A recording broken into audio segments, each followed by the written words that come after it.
Hello, good morning and welcome to everybody. It's good to have Dudley back from his trip away last time. We've got quite a lot to cover today. We've got three presenters with some hopefully new and innovative ideas around recruiting and retention. People are still joining, and I suspect they will throughout the first few minutes. There's a few things just to make mention of. Some of you will already know, some of you will perhaps have seen them on the website. There has been a mask recall. I don't think there's any huge problem with this, but one of the masks that's been available through the portal has been recalled, or two of them actually have been recalled. The details are on the website. Workforce Development Fund, we've had some inquiries since the last time. Dave Vincent's details are put in the chat room. So if anybody is interested in Workforce Development Fund, and I'm sure that Laura will mention that as well. And we've had a couple of examples of hospital discharge without proper testing. So if that's heading your way, then please object, contact your local safeguarding, head of hospital, etc. And we'll put a few things in the chat room as we go through. I've had a problem this week with a provider with regard to Companies House information. They seem to have completely messed up what they've done with Companies House, and as a director, they are likely to be struck off. So as organizational people, please don't ignore your Companies House requirements. They are legal requirements. And we're also picking up notifications about drug shortages. And there's a lot that we can do about it, but it'd be interesting to know if people are having that problem so that we can raise it at a national level. So just, let me know either through email or WhatsApp, or just give me a shout. Before we get started, Dudley, anything you'd like to say in that sense? Thank you very much, everyone, for taking your time to come to the managers meeting. As I always say, it's a chance for you not just to speak or listen to the speakers we bring, but also to share information with your fellow peers. Some of you, as Peter has highlighted, can share some information or insight that maybe you've experienced or things that you're going through. And we may have people in this room who may be able to answer some of your queries or questions, or some people may be going through similar things that you're going through. We also have some people in the room who may be from commissioners or commissioning and other parts of the sector who also may have an answer, and you may be able to connect with them and contact them in the chat room or message them afterwards. So please do share that. And we also do have a WhatsApp group as well, which people can also share information, and this will also be recorded, so you'll be able to access this and the slides from this event as well. I could go on and moan about all the things going on in social care, but we probably would be here for very, very long. So without further ado, I guess let's try and tackle one of the sort of areas which I'm sure everyone's experiencing, and that's with recruitment and retention. So thank you. Okay, so I'll pull your slides up and off we go in that sense. Okay, bear with me. Phyllis says that someone can't hear the sound. And Raj said that as well. Yeah, so I'm not sure. Phyllis, can you hear me right now? Obviously not. Hang on. So Jennifer can hear me. If people are having issues with the sound, can they put something in the chat room if there is an issue? If not, maybe what do you call it? They may have to log out and log in again. I'm not sure. I see, Phyllis, that you had logged in twice, so I'm not sure if that may be the problem. And Raj, I'm not sure. I can't. I mean, I can mute the microphones, which is done, but most people I think can hear. So all I can suggest is that people log out and log back in again. Might be a setting on the computer. It could be on their side. Whilst that's happening, let me just pull these slides up. Sorry.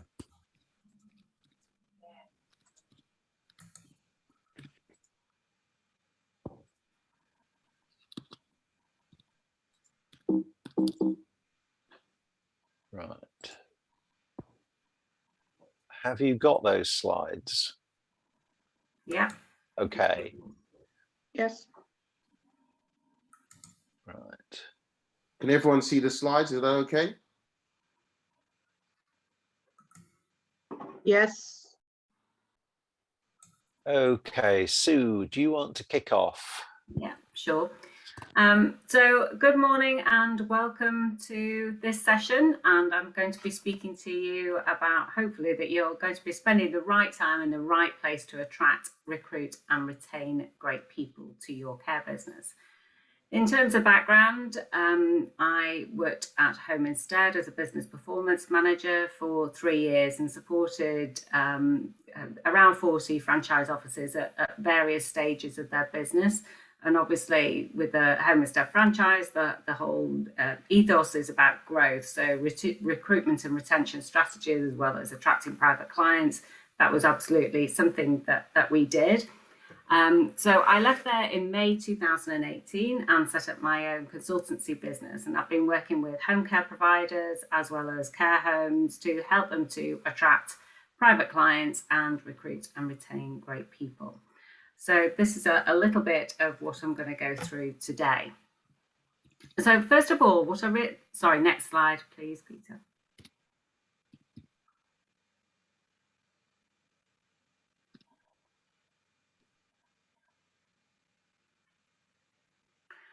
So I think it's really important that we understand the why as to what we're actually trying to achieve as a sector. And certainly for me, you know, I want to live in a world where care is seen as a profession people aspire to be part of. Now, if we want it to be seen as a profession people aspire to be part of, there's actually quite a big process that you need to undergo and undertake in order to achieve that. So I think it's really important just to have that objective in mind as to what it is that you're trying to achieve. And that really is the why there. And next slide, please, Peter.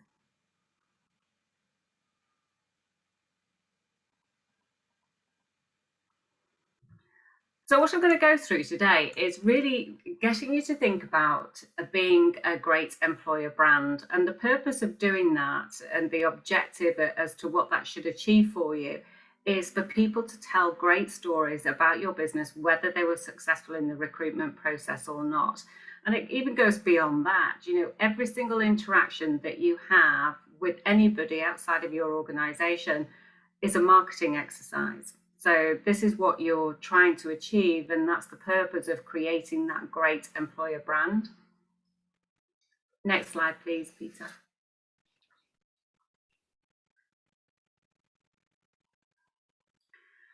And when I tried to do some research on this, I looked at very many home care and care home websites, and I could not find anything that matches this particular company. And this is a company that sits out of the care sector, and they are a financial services company.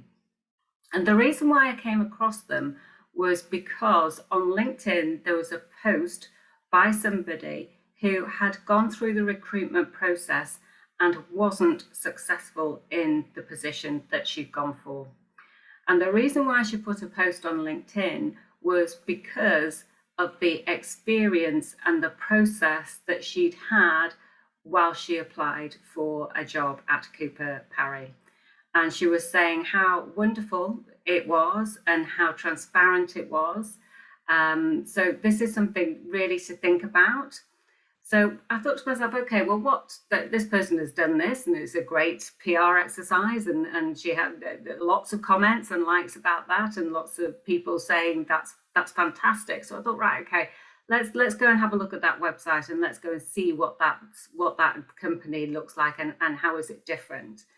And I went on it, and as you can see, you know, right at the start, when you looked at work here, it had awesome people, dazzling futures. And even that sentence, that sentiment really does start to think to yourself, okay, well, this looks different. This looks like something that I would want to be part of. and they show up consistently. You know, you can go on their website and it's all about they creating themselves as an employer brand. In addition to that, they've also put there, you know, the application process is smooth, swift, and transparent. And I'm just going to pick up on some of the words that they've used here. So right on under our concept of simple, it says, we don't just look for people who can do the job. We're on the lookout for people who love to challenge the status quo, the bright sparks who are always thinking outside the box, and those who face change and the unknown with excitement and optimism for what's to come. So for me, that is evidence that they've actually gone through and done a person profile in terms of the people that they're trying to attract. So I think it's really important. So when you can become an employer brand, it's things like you have to show up consistently. You have to have the same font. You have to have the same colors. You need to be consistent when you're showing up on social media. It needs to look professional. It needs to have the words that will actually get people to be engaged with what you're posting. So those are the things that you need to do. Also, things like videos on your website in terms of the people that you're trying to attract. But we're going to go that in a little bit more detail a little later on. Peter, could you put next slide, please?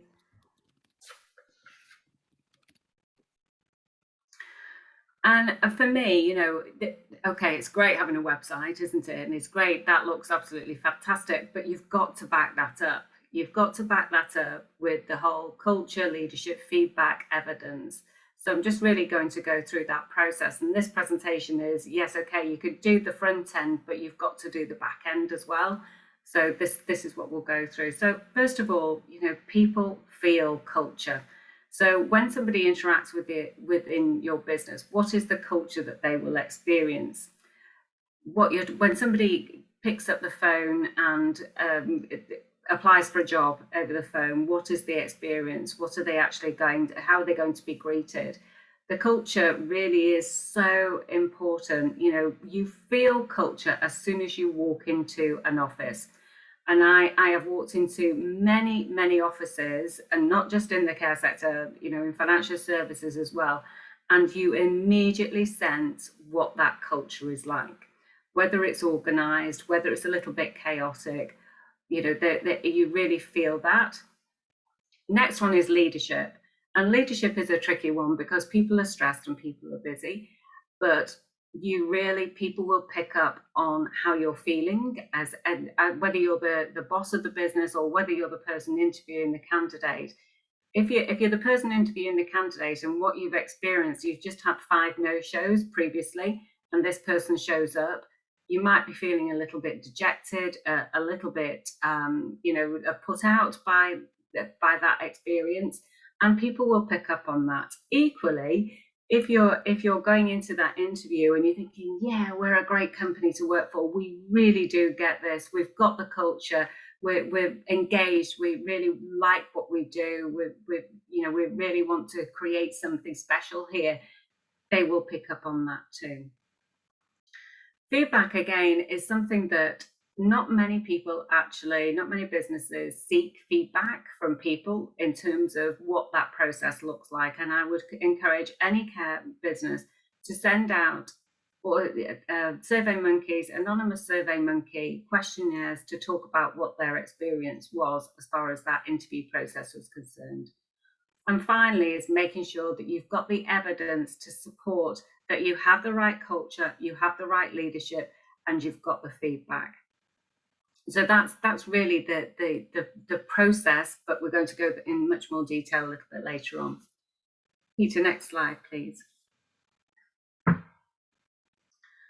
And I've put here, you know, that I've mapped this out, and this is something that's really important. So what do actually future employees need from you as a business? How do they, if you want it to be seen as a profession people to aspire to be part of, then you need to map that out.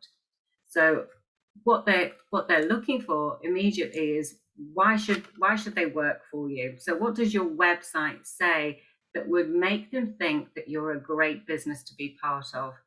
how will the process feel? What is the reaction that they're going to get when they make that phone call? Make it clear to them on the website. The second one is, what will my first day be like? Again, they want to know. They want to map this out. If they've never worked in care before, they're going to feel a little bit apprehensive about that. So will they feel out of their depth? Trying to allay their fears, making sure that you're putting on your website that it's going to be a positive experience for them and why it's going to be a positive experience. Next one is the training. What could they expect from the training? Most people understand that there is going to be training that is part of this process, and they're concerned about that. So will they feel supported? Sorry, I've just got their chat and I can't see it.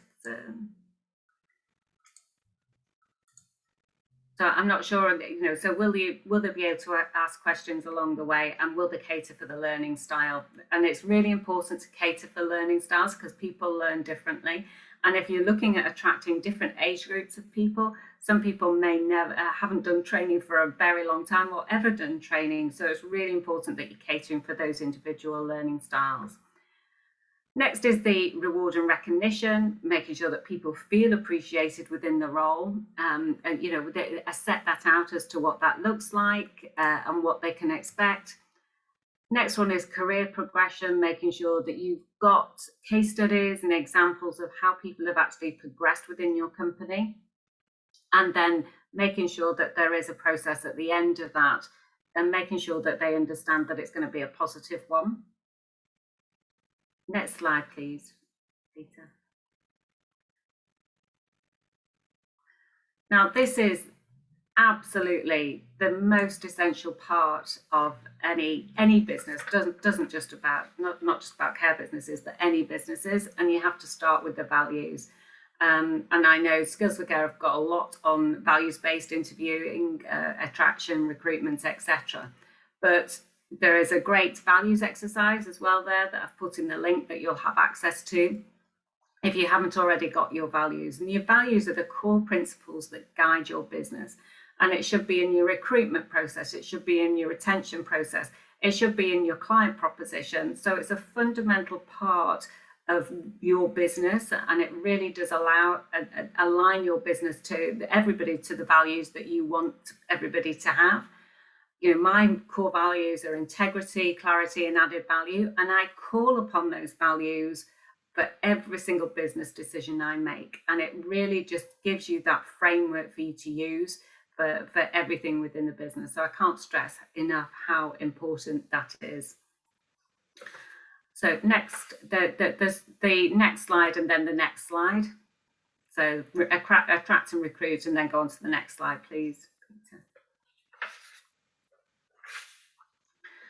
Now, I've done quite a bit on, I did this for clients, and then I thought, okay, I'm going to do the same for employees. And I think this is so important to really think about, who do you have in your business at the moment?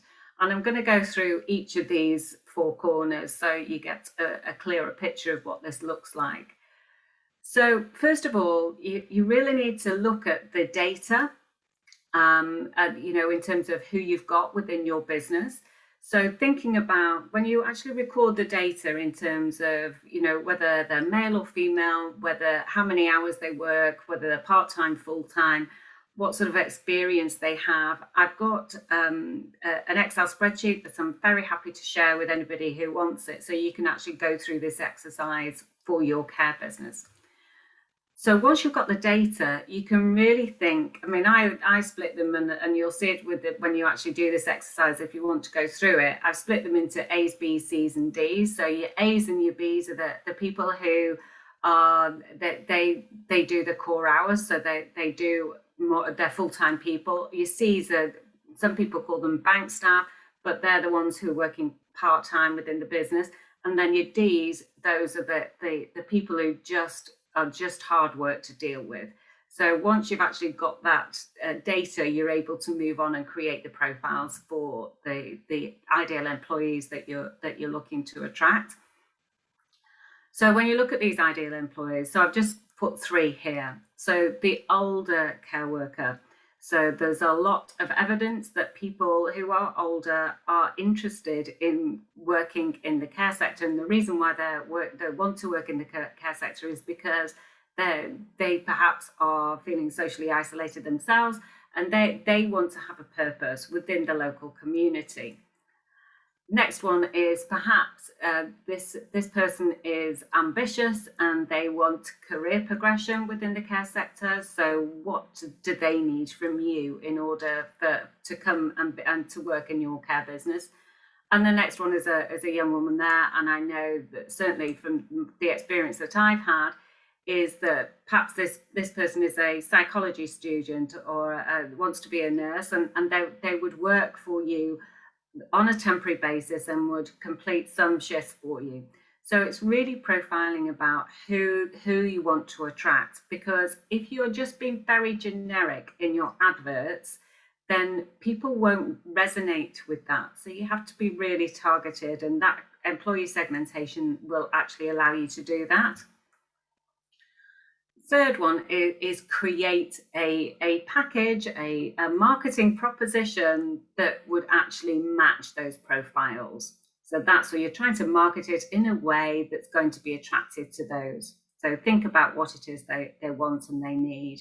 And then thirdly is go out and market it. That can be on various avenues, and I'm going to go through that in a little bit further detail. Peter, could I have the next slide, please? So I use Maslow for everything. It's just a fantastic framework. If you don't know what Maslow is, it's just a very simple structure, because this is what Maslow actually said, this is what people need in order to feel great. So I've used this for employees, I use it for clients, I use it for technology, and I use it for Chloe's. So it's such a simple structure for people to use. So if you're thinking about the people that we've just looked at in the previous slide, the older care worker, their need as far as an employee is concerned is much more focused on the love and the belonging. That's what they're looking for. Whereas the person who is wanting the career progression, it may be that they want much more, that they need a certain amount of money to survive, but it could be because they're looking at self-esteem. With the psychology student, and again, it's thinking, well, they want the experience, so that actually goes through all of those, so it meets all of those needs. So it's really thinking about that, you know, what that looks like and how you're actually going to match that to the employee propositions that you can create as part of that. Next slide, Peter, please. And this is another way. So once you've got the pictures of your ideal employees, you can then start to create case studies. Now, again, case studies have the capacity to really look at bringing that to life. So create the case studies of who those ideal people that you want within your business. And when you do the employee exercise, you will think, yeah, if I could have 10 of those and 5 of those and 10 of those, we'd be absolutely fine. So that's what you're looking at creating, is this engaging care professional stories, really outlining what a great place this is to be for people and the reasons why it's a great place to be, making sure that you're matching it to those particular people that you've looked at attracting. Next slide, please. So in terms of recruitment, there's when we did an exercise in Home Instead, and there was a big initiative that we did, and we did a big research. We looked at across the board, bearing in mind that at the time there was probably around 230 franchise offices in the UK, and we looked at what was the successful recruitment areas. Now, yes, indeed, they by far, they were getting the applicants. I think that's dropped off quite a bit now, so from what I'm hearing, but indeed, yes, you can get the applicants. But when we looked at the retention rate of Indeed, it was absolutely dire. So because the people who were actively looking for work, they're the ones who are on Indeed. So you've got to spread your net much wider than that. Apologies if you can hear my dog. You've got to spread your the network much wider than that, and this is why it's so important to go within your local communities. So when I say going into your local communities, it's things like colleges, going and giving talks on colleges in terms of what a great profession this is, trying to attract people to that. You can go into the churches, social groups, thinking about, well, all your care workers will have social groups that they belong to. So where do they go? Have a chat with them about where they go and what community groups they belong to, and really focus on those, which I think is good because they can tell the stories about how great you are as a business. Next one is social media. And again, you know, I've had home care businesses that I work with, or certainly in the past, is that they've said that Facebook doesn't work. Facebook does work, but again, you've got to be very specific about the people that you want to attract. So there's no point in putting generic Facebook posts on Facebook, you know, in terms of we want drivers, we want this amount of hours, come and work for us. It's got to be much more specific and much more engaging on Facebook, and it's really got to be aspirational. So showing up, we talked about being an employer brand, showing up with the same, the branding there, but making it engaging.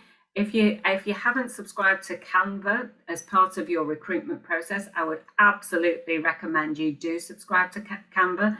It's £9 a month, and it will generate the greatest interactive videos and you know, short video clips, but also engaging material as well, that will really set you apart from other people that are on social media. Next one is refer a friend. And again, there's some really good successes as far as refer a friend is concerned. And if you know, if there's anybody on here that isn't getting a refer a friend, you've put this out there and they're not referring to you, it's really important to establish why they're not referring friends to the care business, and do that on an anonymous basis. Because if they're not referring, there will be a reason why they're not referring as to your care business. And it's important for you to establish what that reason is.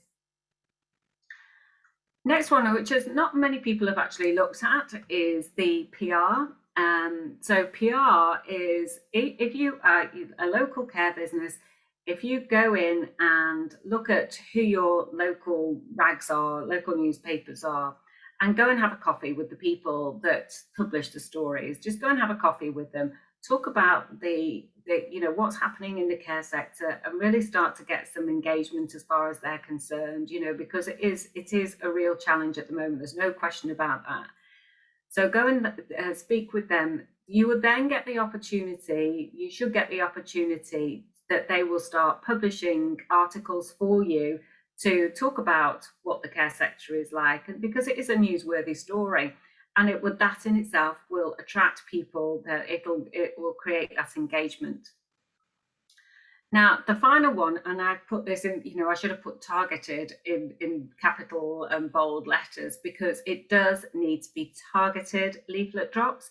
So when I say targeted, it's having, so if you've got a care worker who is supporting people on a certain street, it's getting that care worker to go and deliver some leaflets and offer them an incentive that would support them to do that. You know, give them a voucher or something along those lines if they get an inquiry from it. So it's really important that they are targeted. Perhaps assisted living facilities, etc., that could be used as well. So local areas is really looking at what that is. If you haven't looked at this already, and I'm not sure whether you will have done, but there's, and again, I can put this as part of the follow-up. It's from the Office of National Statistics, but there is a breakdown, and some new data is coming in 2022, so it'll be bang up to date. And this is where you can track where the wealthy people are within your location, and it really splits it down into postcoded areas. So that might be something that you would be looking at in terms of targeted leaflet drops. Next slide, please.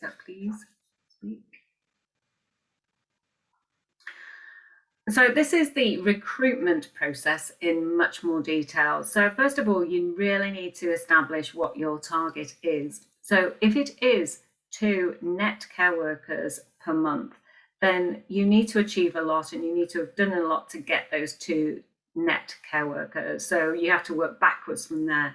So in terms of the new care workers, how many interviews do you need to have in order to get the net workers? How many interviews do you need? How many inquiries do you need in order to get the interviews? What post you need to do in order to get the inquiries? So it's really working back from that initial objective that you're looking at. So work backwards from there. Second one is who is accountable for it. And again, we did a massive piece of research on what and who was accountable for the recruitment process. And what we found was the people who are accountable for it, they're saying that they're doing the job and it's really bad out there. But what we found was people were phoning people on a Tuesday afternoon. So most people would not be around on a Tuesday afternoon. They were also getting people to complete 8-page application forms. So again, that's not something I would ever recommend. They can complete the application form online. So making sure that whoever is accountable for it is actually doing what you need them to do. And in order to assess that, you need to measure so if you've got the target, you measure it, is it actually happening? And having those critical conversations with the people who are actually accountable for this process. Well, if it's not happening, why isn't it happening? And if they say it's because it's really bad out there, really challenge that and say, okay, well, what have you done? Let's work backwards and let's see what has actually been done. And you can normally be able to pick up from there what bits have been done and what haven't. Next slide, please, Peter. So in terms of retention, it's really important that there is a process with career pathways for all employees, and I'm going to come off into that on much more detail on the next slide. Provide them with the opportunity to give feedback, and again, this is really important, making sure that you are getting feedback from the people that, your carers, past and present, making sure that they are given that opportunity to provide the feedback on the whole process. And also implement employee wellbeing and benefits. So we're going to go on towards that on the next slide, next couple of slides. Please, could I have the next slide, please, Peter? So it looks very similar to the previous slide, but what this is an end-to-end process that actually takes you through the whole process. So this is when you become an employer brand, this is the bit that sits behind it. So you need to have, a process that really enables you to achieve this objective of this retention piece. So after the first day, what is the first day going to look like? So have they received a map to your offices? When they come through the door, are they going to receive a great welcome? Who is going to welcome them? Are they going to get an induction? So it's really important to have an induction, that they meet other people within the team and feel that they belong. They start to feel like they belong to a company that's going to support them as they go on. So that first day is absolutely essential. The next one is the training support program. So the training, they should come away thinking that the training equipped me with the knowledge and skills to support my clients, and it was fun too. And again, having that fun element as part of that training, because, let's be honest, some of it is really dry. The content is dry. So how do you make it fun and engaging so people will carry on from that training and continue along the career path of being a care professional? The next one is the mentor support program. And there is so much evidence to suggest that if you have somebody who is paired with them as a mentor for the first 12 weeks, it makes such a massive difference. And it's making sure that the office also has some touch points as far as that's concerned. So the touch points could just be a phone call. If you're a home care business, it's a phone call to that person because they do feel isolated because they're out on the road. The first phone call is to say, right, okay, You know, how have you gone on today? You know, how did it go? Just that friendly chat to see how things are going, and also having that buddy or mentor that they know that they can go and ask questions and they won't feel like they shouldn't be asking those questions. So it's giving them the confidence to put that out there, making sure that they feel reassured and supported. The next one is the rewards and recognition program, and making sure that they are appreciated for what they do, and given that opportunity to give that feedback is really important. The next one is the career pathway support program. So when you're going through your one-to-ones and your appraisals, it's really trying to tie in, well, what do they actually want to achieve as part of this process? Where do they see themselves in the future within your company? So if they want to progress to the management team, what would allow them to do that? What are the steps? What do they need to achieve in order to do that? Perhaps they want to become a specialist in some sort of area. Again, what is the pathway support program to do that? Making sure that there is a process that they can achieve, and making sure they are aware that they can achieve it as part of that process. And finally, leaver support program. I'm sad to leave, but I've really enjoyed my time here. Definitely recommend that this company. And this is the point, is that you want people to leave the company and feel like they are going to recommend you as a company. So that's really important. And I know certainly we, as far as at Home Instead, the campaigns used to be that they used to approach the care workers who left, and they would have again in a heartbeat, they'd have a strategy to actually go and approach that or keep in contact with them, so they know that the door is always open. And some people are going to leave. You know, we need to accept that, is that people, if you want a careers pathway, perhaps they're going into nursing, or they're going into psychology, or something along those lines, then they will be with you for a certain amount of time. But if you can get a continuum of those people, then that's great. So that's the employee support program. Next slide, Peter. Now, I've put this in a link here for you to go and have a look at, because I would really, really advise you to go and have a look at what they've done here. So there's some great study about, about autonomy, about having a buddy system in place, even things like getting people to move, light movement, encouraging people to just go and have a break, because it's really hard when they're so intense sometimes that it can be really hard just to stay focused. So there's lots of really great information in there. So I would encourage you to have a look at that. Next slide, please. So that is it for me. I would love to answer any queries you have as far as that's concerned. If there's anything that you would think about that you're not sure about, or you would challenge, I'm more than happy to answer any questions as far as that's concerned. Thank you very much, Sue. That was really great and really comprehensive, and I think tackled some of the ways of at least retention as well as recruitment. There were a few links that I think you mentioned about, because they were on slides, maybe potentially, I know Peter may send that later, but I think there was the PDF in regards to the values exercise PDF. Yeah. And I think the final one was the welcome mental health wellbeing link as well. So I'm not sure if you may be able to post that.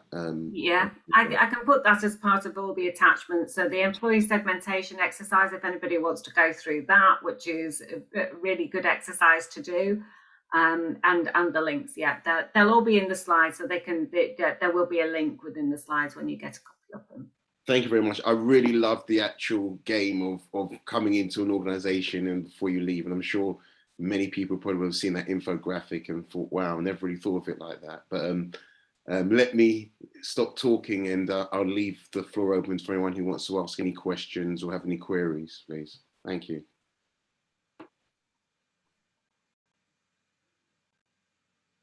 Don't go rushing all at once, everyone.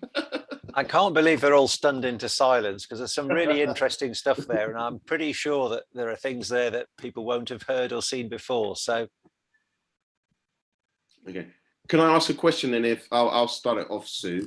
I think I really love what you've done. I think at the moment everyone's panicking, and we know there's a potential shortage of staff.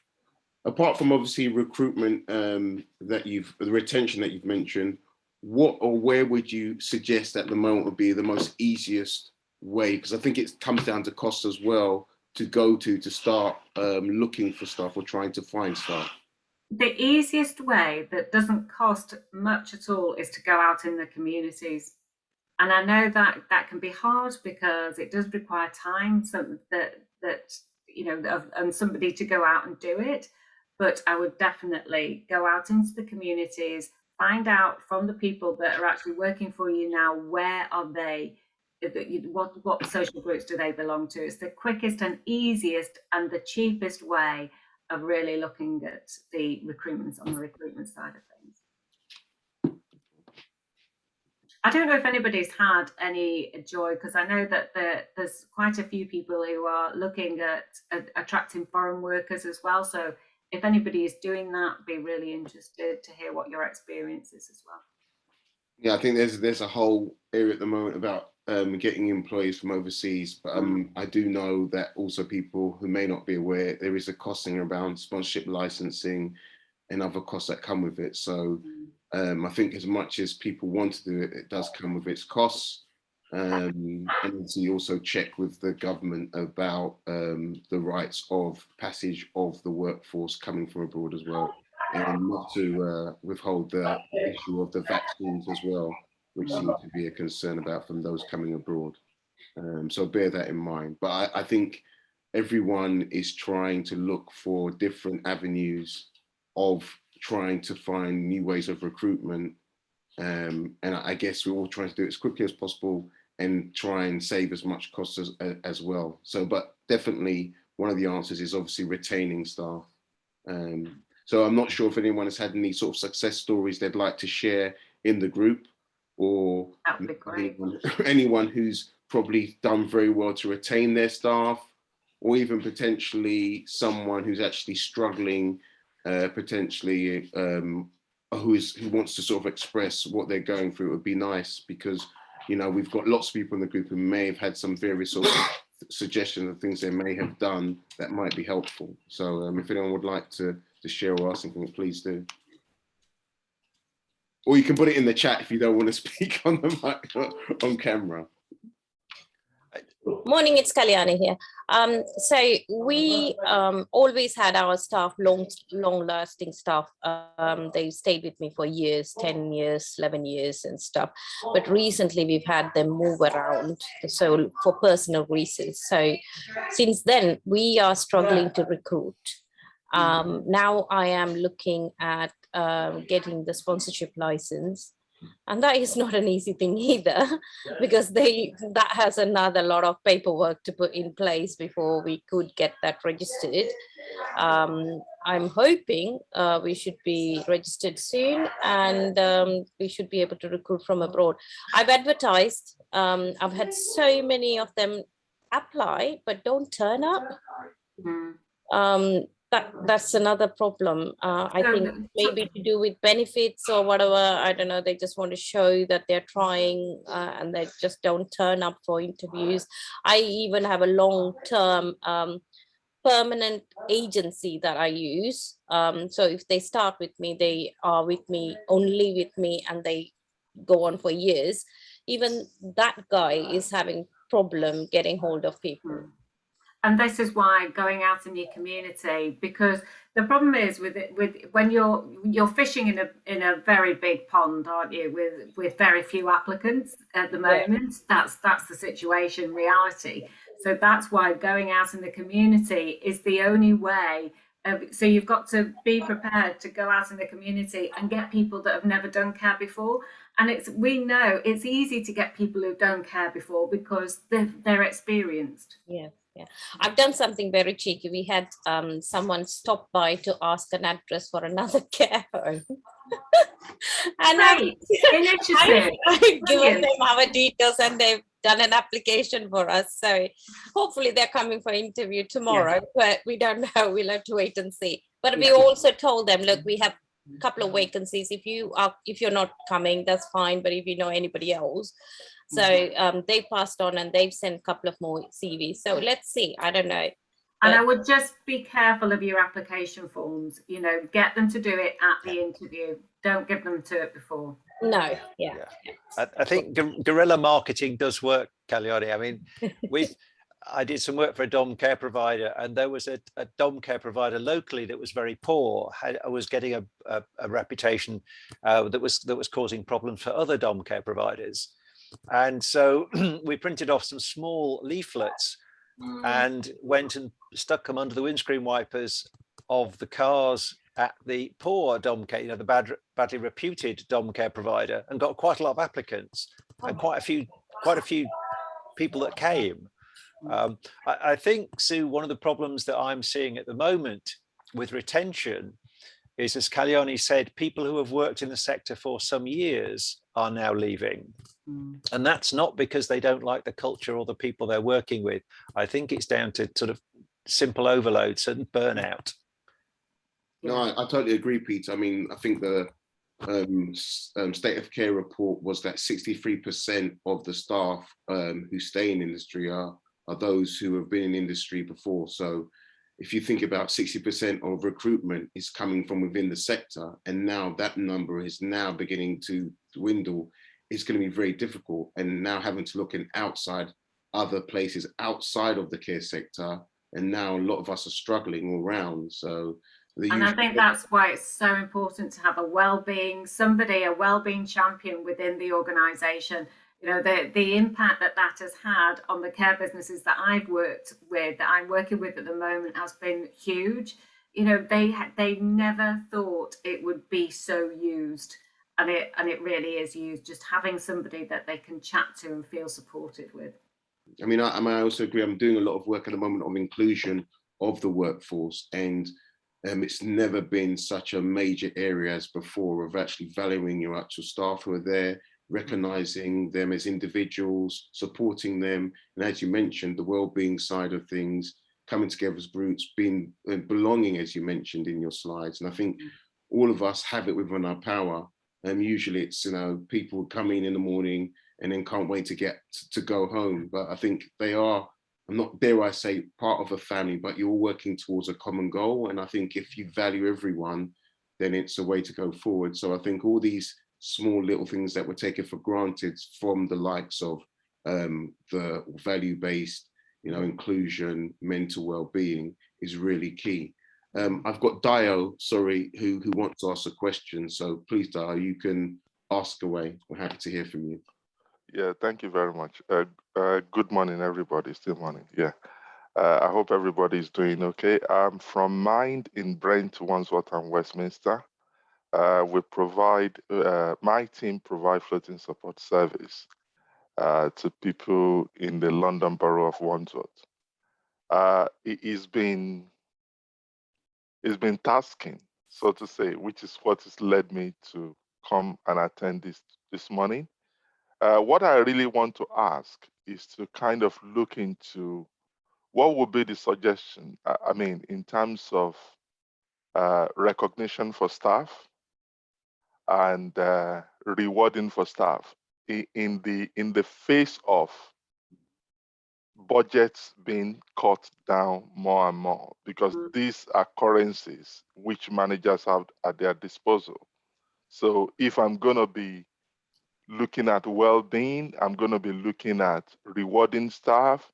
I don't say everything, I'm not saying everything is money, but even if you're going to give some time off, or some people's kind of had a rough day, it's kind of a very tasking workload.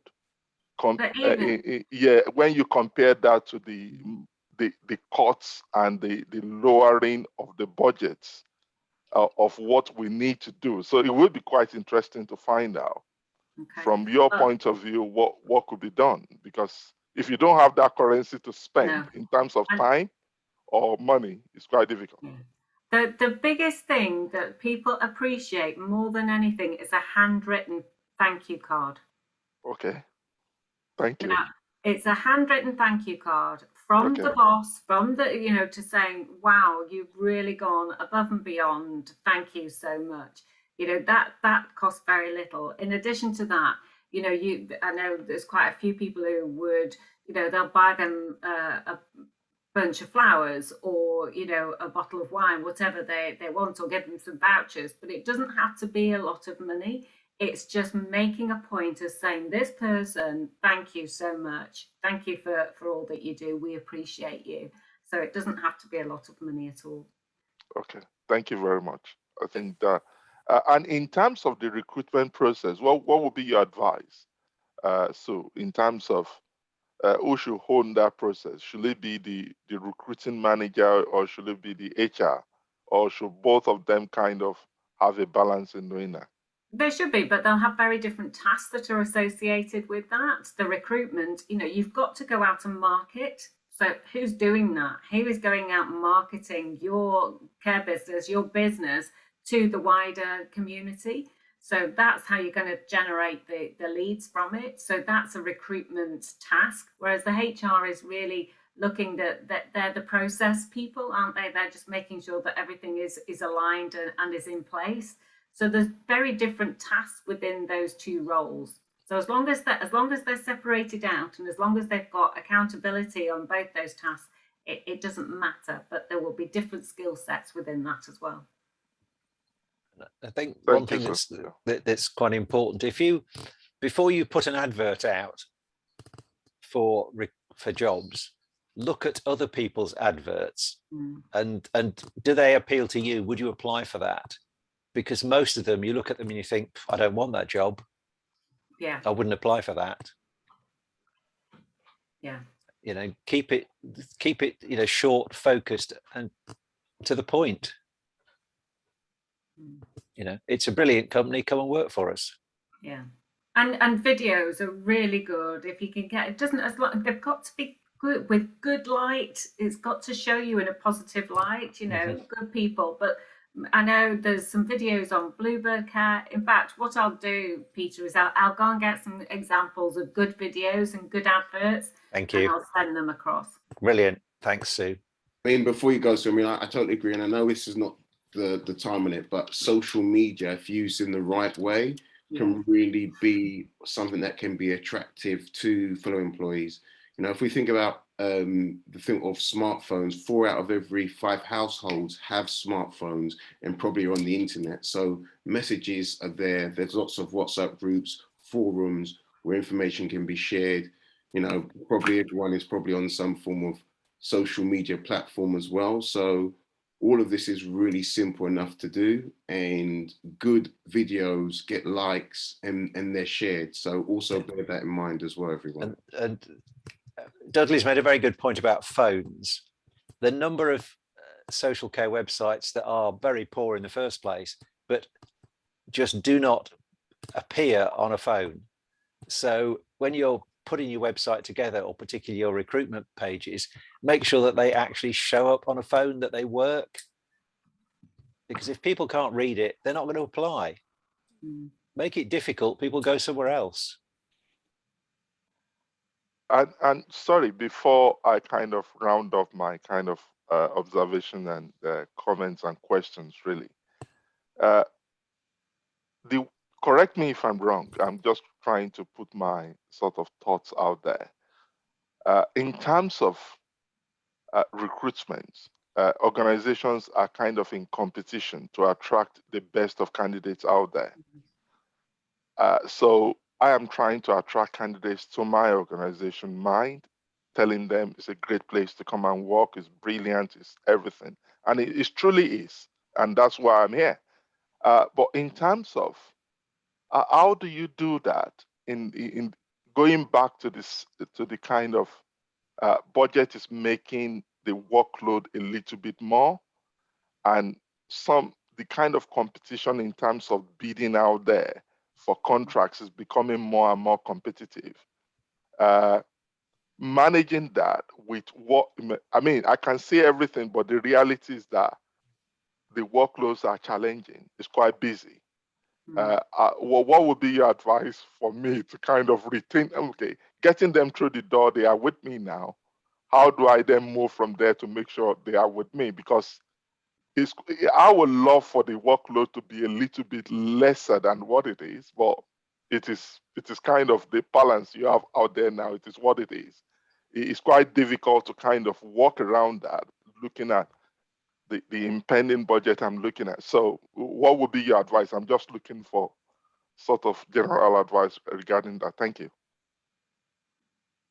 I'm not sure who wants to answer that. So a very loaded question. And I think we will be millionaires if we gave you the right answer. Well, we wouldn't be here. But I think we can all probably, Sue, share some of your insight, and Peter as well. I know you have a thing or two to say. I'm not gonna get involved with this, right? I think the point, I would make a very quick point, Sue, is when I've worked in recruiting for people in social care, there's been an initial phone call prior to actually meeting them, if you like, face to face, and that can be a real winner. Sue, you might want to add in something. I think we'll have a further discussion, Dio, probably later on. I think what I'm talking about, is creating an employer brand, and it all sounds absolutely fantastic, doesn't it? Yeah, that'd be great if we could do that. In reality, we know that care businesses are just really busy, and they're trying to achieve the task that they've been set to do. And that's never going to match, is it? From there, you've got this very task-orientated care that you're having to deliver to this employer brand. And that is a really difficult one, which is, for me, the only reason why I encourage people is to attract private clients. And I'm not talking about attracting them. When I say attractive private clients, I'm talking about direct payments. So instead of being funded through social care and through the providers, it's actually they get the direct payments. The person is in charge of the budget, and only then can you start to deliver person-centered care. My experience of looking after my mum, and they end of life care, they gave her a package. They didn't actually ask her what she wanted or what she needed.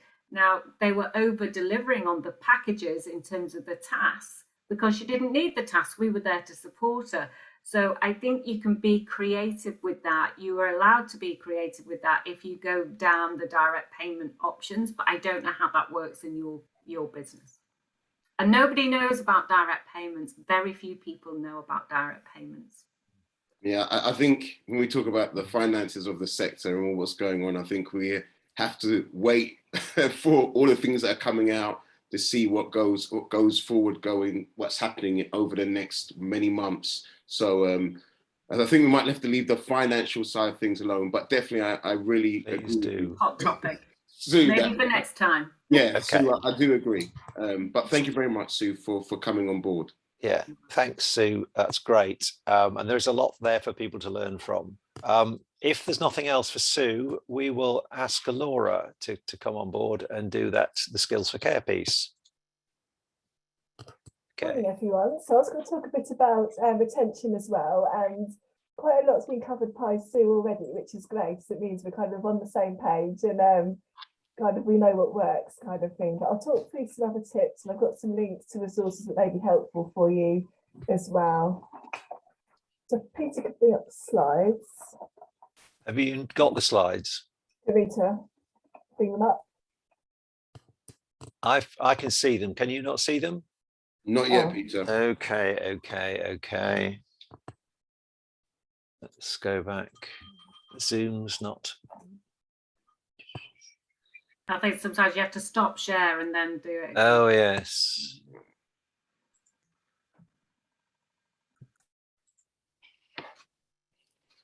Okie doke. You can go on to the next slide.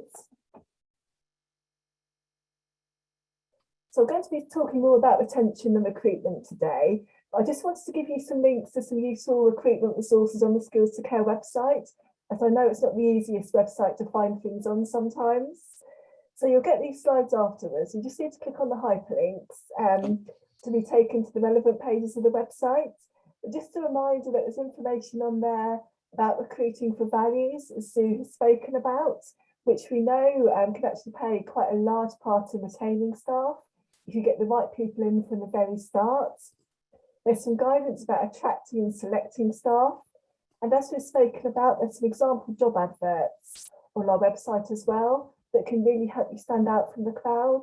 I think, as Peter said, we've all been onto the websites like Indeed and just see a lot of very generic job adverts. And on our website, just some examples of how you can make them a bit more attractive, how you can really kind of bring people to your care organisation rather than perhaps others in the local area. There's also a section on widening the pool of people you recruit from. As recruitment is so challenging at the moment, it could be worth looking at how you can tailor your adverts to make them more attractive to people who are perhaps looking to return to work after some time away. So that could be women returning to work, could be bringing up their children, it could be someone with a disability, maybe someone with a long-term condition. How can you bring people like this into your organisation? So do have a look if you have time, lots of useful guidance and lots of useful templates. If we can go on to the next slide, please, Peter. And this is all about retention. So a couple of years ago at Skills for Care, we did some research into what employers with a turnover of less than 10% do to keep their staff. And we know the average turnover for care workers in London is about 32%, potentially more at the moment. So we're really keen to find out what these employers with such a low turnover are actually doing. And when we spoke to these employers, we found it's a real mix of people. So it was large employers, small employers, supported living, home care, care homes, and also interestingly, a real mix of clients. It wasn't just employers with private clients who were seeing these low turnovers. It was a low, kind of a large number of employers with local authority contracts as well. So that was quite interesting. But the areas on the slide are the 4 main activities that managers felt actually contributed to these high retention rates. And the one that came out on top was investing in learning development. So staff were feeling valued as their manager was investing in them. They had the skills and knowledge to have more confidence when carrying out their role. And of course, development opportunities don't have to be formal qualifications. If you do want to put your staff through diplomas or the smaller topic-specific qualifications, you can access Skills for Care's workforce development funding for this. And David Vincent, who leads a local partnership in South West London, did speak at the last meeting. So hopefully you'll have some information about that already. But it's just about having that positive learning culture where training isn't just seen as a tick box exercise, but something that can really help people develop in their role.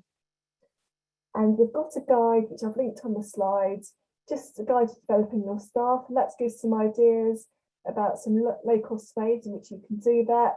There's some information about the resources available to you. So really important.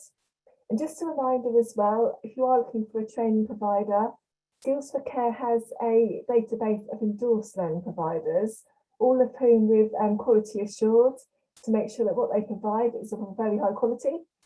And John Buttle from Social Works Limited is on the call today, and Social Works Limited is one of our endorsed providers.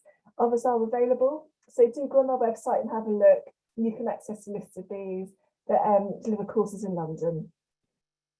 So embedding values, I won't go into this too much detail, as again Sue has touched on this, but just to highlight how important they are and how important it is to start embedding your values at the very start of your recruitment process.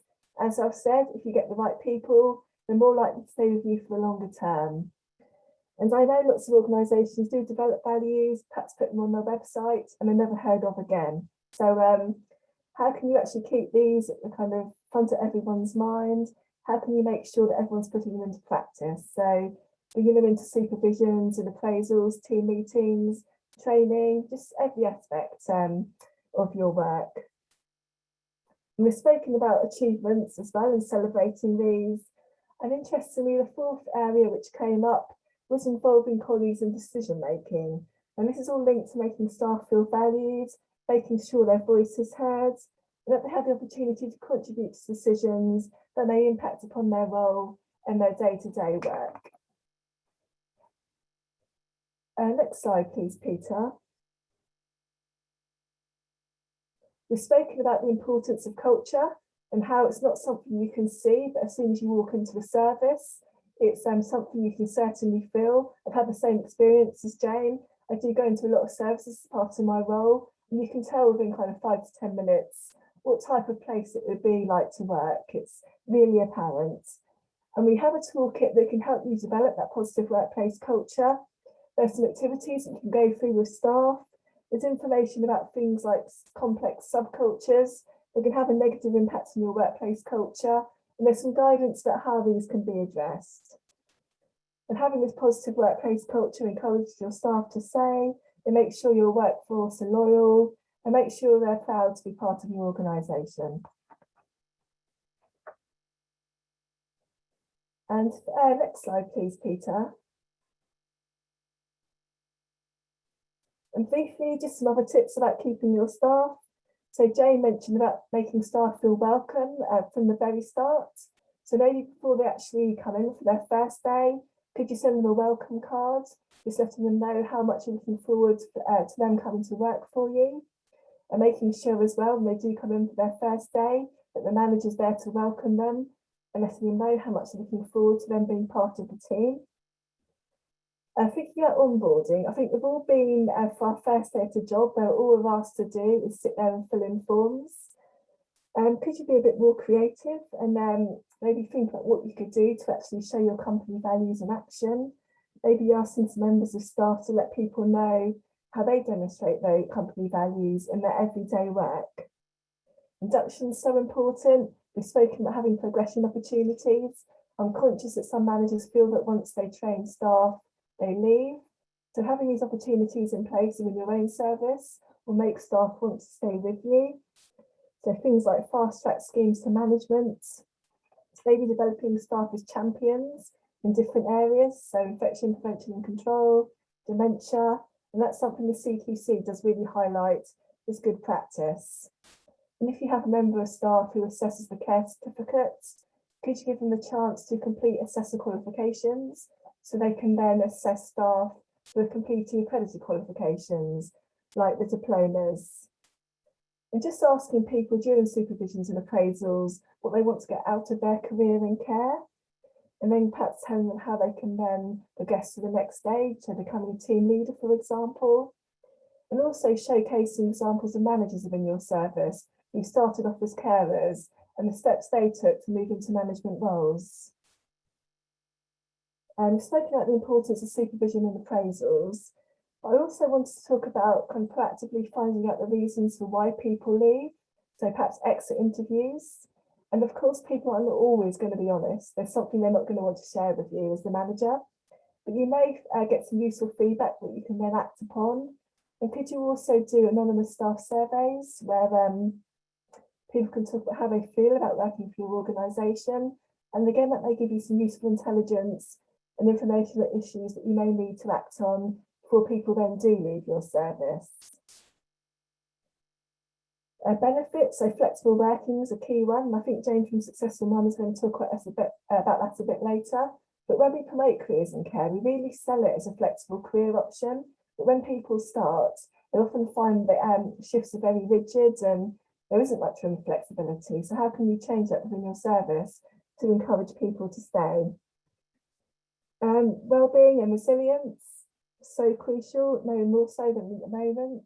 Lots of free resources out there, like the Keeping Well hubs that we've spoken about at previous meetings. And could you look into local funding pots that you could tap into as well? I spoke to a manager recently of a home care provider in Kingston who'd accessed money, I think, from a local charity to provide her staff with massages and Becky, not sure how you pronounce that, but similar to massages. And she'd been able to offer monthly sessions for staff, I think, over the course of a year, which is fantastic. And the funding was there, which she was able to access. The stay manager would actually also put a wellness pack together for her staff. So useful apps, useful helplines, just some examples of wellbeing exercises as well, and some tips about how to kind of balance yourself after work. And those have gone down really well. Okay, Peter, the next slides. And going back to recruitment again, sorry, there's a local service called Corrado in Sutton, who some of you may know, and they've been doing a lot of work to increase the number of males in their workforce. And we're very conscious that predominantly the number of clients they support are male, but that wasn't reflected in their staff team. We've done a piece of research at Kingston University to look at some of the barriers to men coming into the sector and how they can actually address those. So on the 18th of November, we're going to be running a webinar with Corrado and also people like Neil Eastwood, who many of you will know, a bit of a social care recruitment guru, just looking at some of the solutions to attracting more men into the sector. How can we really highlight its role for men, not just women of a certain age, which I think many job seekers sometimes do think. So if you'd be interested in joining, perhaps sharing your own experiences, do email me and I'll send you a Zoom link. I think it's only 16% of care workers in England are male. So the final slide, just to let you know, we're running one of our road shows on the 25th of November. And that's, of course, because recruitment and retention, just one of the kind of main kind of areas of focus for people at the moment. That's going to be what we're going to be covering at the roadshow. So Neil Eastwood will be doing the keynote speech. We're going to have the CQC along as well, talking about culturally appropriate care. And we're going to highlight as well some of the initiatives and funding around at the moment, which can support with your workforce development, which will help with retention, and how you can use these to recruit staff as well. And just a final slide, my contact details for South West London. If you're based in North West London, the contact is Selena Doherty, my colleague. So any queries, any links to resources you need, just get in touch with one of us and we'll try to help.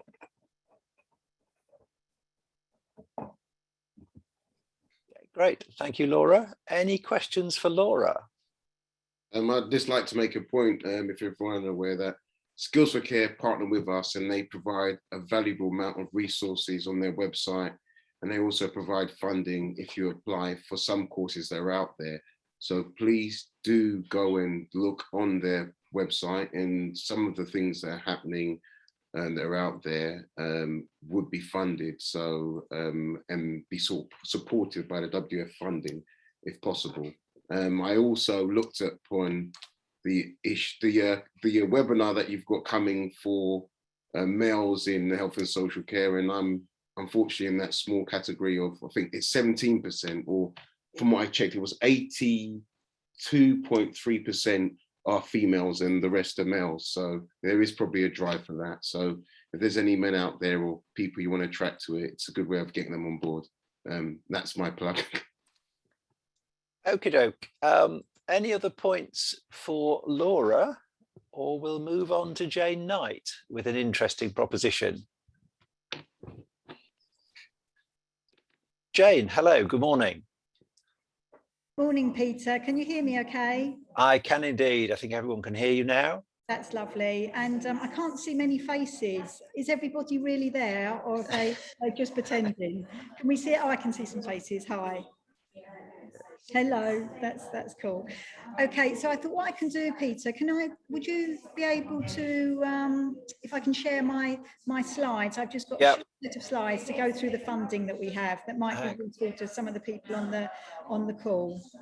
I'll just make you co-host and then you should be able to pull up your slides. Fantastic, thank you. And hi, Laura. Laura's around, isn't she? Hi, Laura. Okay, let me see if I can share my screen now. I'm not sure, Pete, if someone needs to go on mute or there's some background, so I'm not sure who that is. It's not you. Don't worry, Jane. It's so that you can get your full attention. I think it's better now. Okay. There's still some.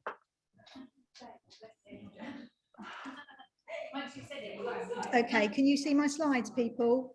We can do. I'm just going to ask everyone if they potentially go on mute, everyone apart from Jane. That would be really helpful. Okay, it could be me actually. I am in a cafe that I did book out, but we have got people here at the moment. I will continue if you're okay, if you can hear me. Yeah, we can hear you. We can't see any slides though, or I can't see any slides. Okay, let me just go back and share again. Let's have a look. Share screen. Let's press the magic button. And if you let me know, can you see the screen now? Yep. That's fantastic. Okay, let me get started. So first of all, lovely to meet you all. I'm in a cafe at the moment. There are other people here, but hopefully I will be speaking clearly so you can hear. I won't keep you for too long. So thank you for having me, Peter and Laura. I'm Jane Knight from Successful Mums Career Academy, and we support mums back to work. So I created the training academy about 8 years ago when I identified there was a real gap to support women returners back to work. And I could really identify that a lot of these women had so many transferable skills from being a parent that you can take into the workplace. And you guys on the Zoom will know, as a parent, as a carer, you have so many skills when you're a mum or a dad. And my negotiation skills, for example, are so much better than they used to be. I've got 2 children, and my conflict management skills are so much better than they used to be. Event management, budgeting, all of these skills are what employers are looking for and certainly can be used in the care industry. So I set the business up. We've supported about 6,500 mums back to work, and we do that through our back to work training courses. That includes CV support, LinkedIn support, personal branding, customer care, along with digital skills and various training skills that employers are looking for. So just moving on to the next slide, you can see there we've won awards. We've been very lucky that we work with lots of organisations such as Marks and Sainsbury's. We also work with care homes and childcare organisations as well, who want to employ our women returners who obviously have a huge amount of experience working with children where they have their own children. And I still find it interesting that the career advice we give, we still have mums that say they want to get into health and social care or they want to get into childcare, but they have no experience of care because they don't consider being a parent that experience, when in fact we all know those life skills are absolutely key. So I just wanted to tell you about the Mayor of London funding we've received. It's GLA funding, and basically it's to work with well, the total amount is 100 employers in London, but specifically for Croydon, Sutton, Merton, and Richmond as well. And it is to work with those employers to provide them policies around women's wellbeing and the menopause as well, to encourage a women returner friendly workforce. And part of that GLA funding also includes employers being able to advertise on our job board absolutely free. So if you do have vacancies that you might think might be a good fit for mums going back to work, then you can be part of this project and we can showcase your vacancies to our mums. I can't promise that you will suddenly have a queue of people that want to work for your organisation, but it certainly can showcase what your business is doing, and we can actually target people that want to work in care and direct them to you. Now, myself and Laura will be running a spotlight webinar in January, and that is to all of our successful mums and our wide organisation of women returners, to showcase all the different jobs in health and social care, because often the mums we work with will just think about personal care. They won't understand that there are hundreds of different types of jobs and such a huge amount of career opportunities within your industry. So just moving on to my why and why I set up the business. You can see here there's a picture of me and my children, and the picture on the screen is some of the mums that we've supported over the years. And there's been, well, it's almost 7,000 now, so there's been a lot of mums we've taken through our back to work programme and we've actually placed with employers. And this lady here, Katie, was one of the first mums I ever helped back. I haven't got grey hair there. I didn't need to wear a hat. That's when I was new to business, and Katie was one of our mums from Sutton Job Centre. We work with lots of job centres, but we also work with corporate mums and mums that might have worked in the city and don't want to do that now. They want to work for a different type of organisation. We're subject to Ofsted, so a bit like you guys. Obviously, we have a high standard that we work to in terms of our training.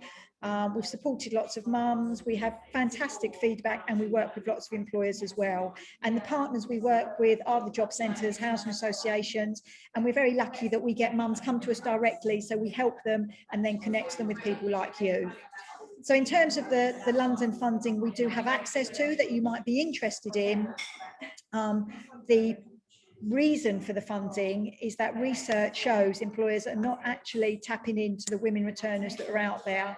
So there's a real sort of mismatch in terms of mums wanting to go back to work, not knowing about all the flexible and the part-time opportunities. So part of this funding, and if you were to work with Successful Mums Career Academy, is we could make that match, make it happen.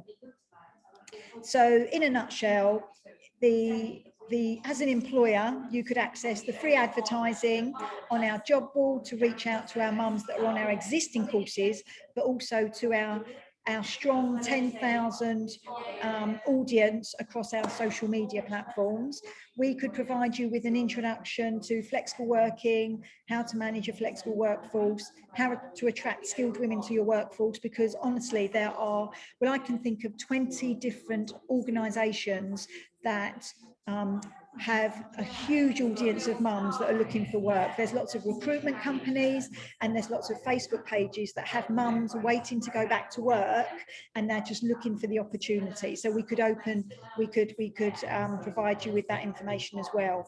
This also covers women's health and wellbeing policy and the menopause as well. So if you have midlife women working in your organisation, we can provide the policy which in fact will support those individuals if they are going through the menopause and having such symptoms. And I've just actually got off a webinar with one employer and he's got lots of women that work for him that are struggling to sleep at the moment due to one of the symptoms of menopause. Now he has actually provided them with magnesium tablets and weighted blankets off the back of this policy, and they are sleeping better, which is making them come into work more fresh and actually be more productive. So that's just a snapshot because it's sort of fresh in my head.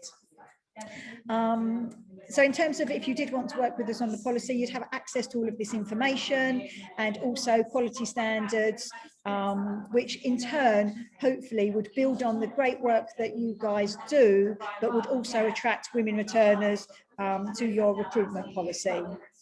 And there's also quite a lot of PR opportunities off the back of this at the right time. I think the most important thing for me is that if you want to be part of this project, that it can have an impact, it has integrity, and we can really make a change for you, whether that's introducing a menopause policy or whether a women's wellbeing policy or helping you with your advertising.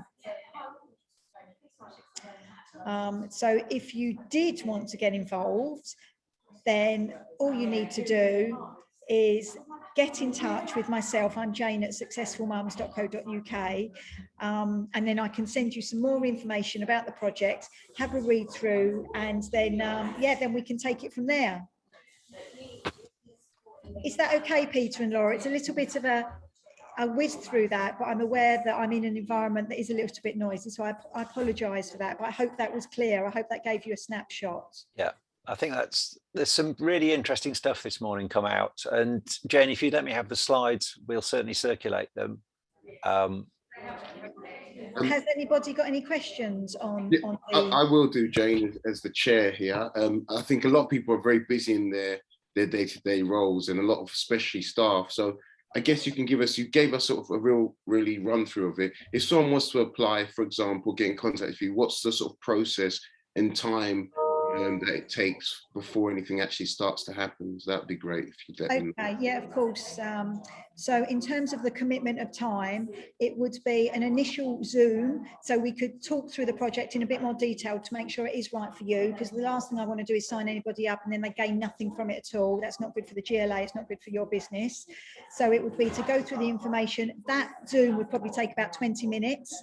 If you did want to continue and you wanted to get involved, if you wanted us to advertise your vacancies, for example, they would simply go on our job board and then we could start to showcase them. But in terms of the learning modules, we would expect you to go through the learning modules. That would take probably about 45 minutes to an hour. and then we would just need a follow-up phone call in terms of the impact and the changes you have made. In terms of compliance, because it's government funding, we would need to demonstrate how you have used the funding from the project, and that might be you've introduced a menopause policy, it might be that you've advertised on our website, or it might be that you've signed up to the Mayor's Good Work Standard. As long as it could be something that demonstrates the project has influenced you or encouraged you to be more women returner friendly, then the job is done. That sounds great. I'm not sure if anyone else has any questions. I know we haven't got long left, but I think it's really great. As we know, 82% or 83% of the sector are women based. So I'm sure there's a lot of mums amongst them. Can I just ask a quick question, because I'm not in London? RU Play sounds absolutely great, and definitely something that I think my clients would be interested in. Is your plan to take it outside of London? Hi Sue, it's not at the moment. We're quite a small organisation. We're a not-for-profit community organisation, so we only work in London at the moment. That's how we've got a lot of funding. But Sue, if you email me, I'd be happy to share what I could share with you outside of the project, if it would be of use, because I just I will do. I mean, if there's something specific you wanted, there's lots of information around where you could advertise. So Sue, drop me an email and I'll see if I can help. But because you're outside London, you can't be part of this particular project on this occasion. I did just for my clients, because I know that's such a great initiative to attract people back into work, and especially on the menopause side as well. It just really, anything like that is just really thinking creatively about how we can solve the problem. Absolutely. We've helped thousands of women get their mojo back. I think you have a baby, you lose a part of yourself. It's a fantastic thing, but at the same time, you lose your mojo. You think you haven't got anything to offer, but my goodness, you've got more to offer than before you had babies, because it's the toughest job in the world. And suddenly you can manage conflict management. Suddenly you can budget. You can organize events, and you have this different perspective, and you have empathy, and ironically you stay calmer. I think that's absolutely great. I think you might have to get a few sisters outside of London and attack a few or speak to a few mayors outside of all the good work you're doing, and I think it's something that might be able to be replicated. So I think that's great. Okay, thanks. I'll put it on my list. Thank you then. Thanks everybody. It's lovely to see you. Thank you.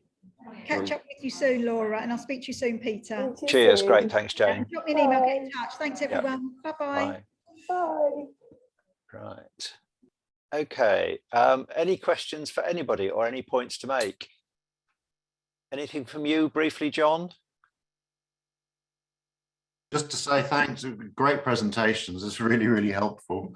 We're just carrying on with doing the training funded through WDF. We have a 4-day course that starts every Thursday, which covers a level 2 medication, which we use for the funding to subsidize the care certificate as well. And we do day courses through WDF on dementia, on autism, and the whole range of the endorsed management courses and CPD one-day modules, all of which are fully funded. And hopefully, like in the first set of slides, we try and make training a little bit more fun as well. I think we have the same problem that, you don't just want to go to training and end up bored to tears. So we try and have a little bit of fun as we go along as well. I think it has to be said that training is one of those things that drops off the list of things to be done when times are hard and money is tight. And it's also one of the things that CQC are checking very thoroughly at the moment. So it does need to be done. Yeah. So do utilise the pots of money that Skills for Care are offering, because people seem to forget that it's there, but it will be gone at some point. So please make the most of it before it's gone, everyone. Okay. Thank you very much, John. Thank you. Thanks. Anything else, any points anyone would like to raise? The next meeting is on November the 17th with citation with Mick Feather. We'll obviously circulate that. We will put the recording and the slides on the website shortly, and we'll pick up any questions and we'll pass them on to either the presenters or they will come back to you. Thank you very much, everyone. Don't forget, I put in the box earlier the WhatsApp number you probably will be able to speak to either myself or Peter. You can send us an email. The slides will be made available, and there will be a recording of this session as well. Also as well to add, by the time we next meet, for those who are care home owners or working care homes, it would have been past the date of the 11th of November. And I'm sure we'll be getting feedback from you as employers and fellow managers of what the state of play would be. Yeah, we will all see everyone. Okay, thank you. And Dudley is trying to work out how to access the 162.5 million and the 500 million. And if he's successful, you'll never see him again. All right. Any other points? And we'll be in touch. Wish you luck. Thanks now. Cheers. Bye-bye. Bye-bye. Bye-bye. Thank you. Bye-bye.